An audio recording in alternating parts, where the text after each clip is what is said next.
নমস্কার বন্ধুরা, ঐশীস কিচেনে সবাইকে জানাই স্বাগত। প্রতিদিনের মতো আজও আমি একটা নতুন রেসিপি নিয়ে চলে এসেছি। আজ আমি বানাবো বেগুন আলু বড়ি দিয়ে রুই মাছ দিয়ে ঝোল। খুবই অল্প মশলা দিয়ে এই রান্নাটা খেতে দারুণ হয়, তাই আপনারা পুরোটা দেখে অবশ্যই বাড়িতে বানাবেন। প্রথমেই গ্যাসে কড়া বসিয়ে দিয়ে আমি সর্ষের তেল দিয়েছি। তেলটা গরম হলে আগে থেকে লবণ হলুদ মাখিয়ে রাখা রুই মাছের পিস দিয়ে দিলাম। কয়েক মিনিট এইভাবে রেখে দেওয়ার পর মাছগুলোকে আমি উল্টে পাল্টে সুন্দর করে ভেজে নেব।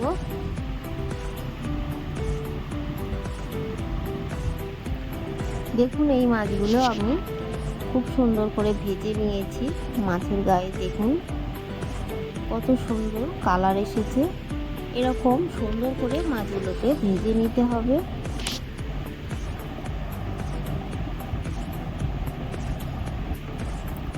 কড়ার মধ্যে আরও কিছুটা মাছ আমি দিয়ে দেব। আমি রান্নাটা রুই মাছ দিয়ে করছি, তবে আপনারা চাইলে কাতলা মাছ বা যে কোনো জ্যান্ত মাছ দিয়ে একইভাবে রান্নাটা করবেন।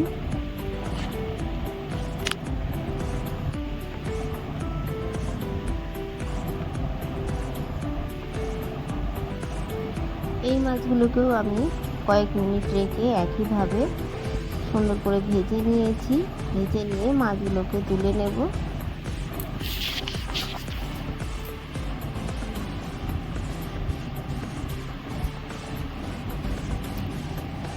আরও কিছুটা মাছ আছে, মাথা লেজা বাকি আছে ভাজতে। এ দুটোকেও একইভাবে ভেজে তুলে নিলাম। কড়ার মধ্যে দিয়ে দেব বড়ি। এটা আমার বাড়িতে বানানো বড়ি, তবে আপনারা বাড়িতে বানানো বড়ি না থাকলে কিনা বড়ি দিয়ে রান্নাটা করবেন। বেগুন দিয়ে মাছ দিয়ে বড়ি দিয়ে রান্না করলে কিন্তু দারুণ লাগে খেতে। যারা করেন তারা তো জানেন, আর যারা কখনো করেননি তারা একবার বড়ি দিয়ে এইভাবে মাছের ঝোল বানাবেন।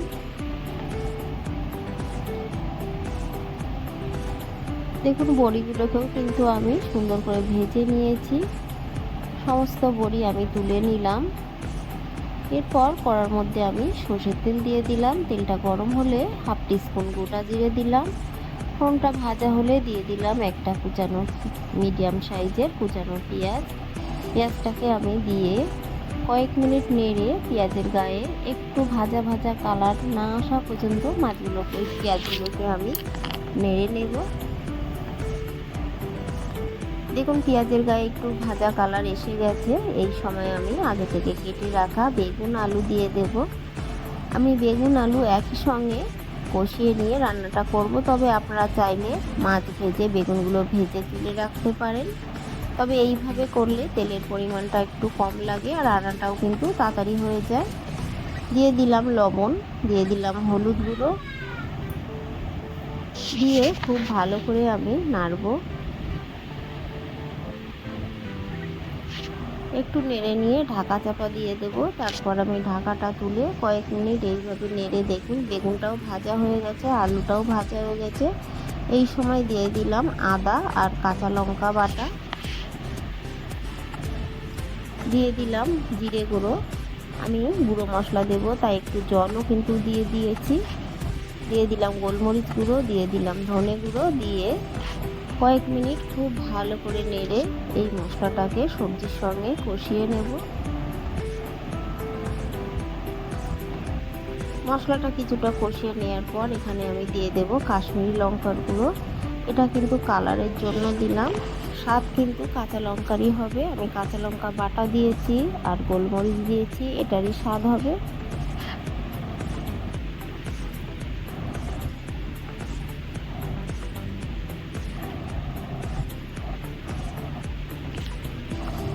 এইভাবে ভালো করে আমি কষিয়ে নিয়ে তারপর এখানে পরিমাণ মতো জল দিয়ে দেব। আপনারা যতটা গ্রেভি রাখতে চান সেই মতোই জল দেবেন।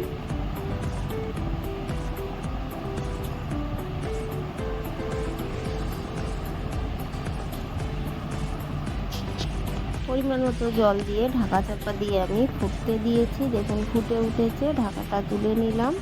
ঢাকাটা তুলে নিয়ে ভেজে রাখা মাছগুলো দিয়ে দেব। আলুগুলো বেশ কিছুটা সিদ্ধ হয়ে আসলে তখনই কিন্তু মাছগুলো দেবেন, না হলে মাছ বেশিক্ষণ ফোটালে মাছগুলো খুবই নরম হয়ে যাবে। দিয়ে দিলাম ভেজে রাখা বড়ি, দিয়ে ভালো করে মিশিয়ে নিয়ে আবারও কয়েক মিনিট আমি এইভাবে ফুটিয়ে নেব। এই সময় চিরা কাঁচা লঙ্কা দিয়ে দিলাম, দিয়ে ঢাকা চাপা দিয়ে কয়েক মিনিট নেড়ে দেখুন রান্নাটা মোটামুটি হয়ে এসেছে।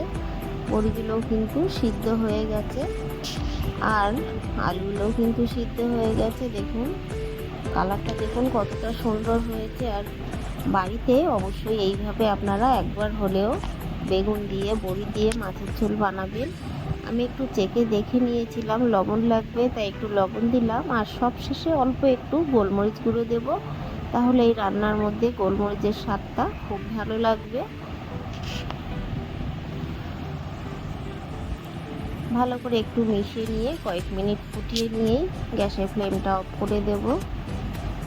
রান্নাটা আমার হয়ে গেছে, গ্যাসের ফ্লেমটাকে আমি অফ করে দিলাম। দেখুন রান্নাটা কতটা সুন্দর হয়েছে কালারটা, আর খেতেও কিন্তু দারুণ হয়েছিল। তাই আপনারা এইভাবে বাড়িতে বানাবেন।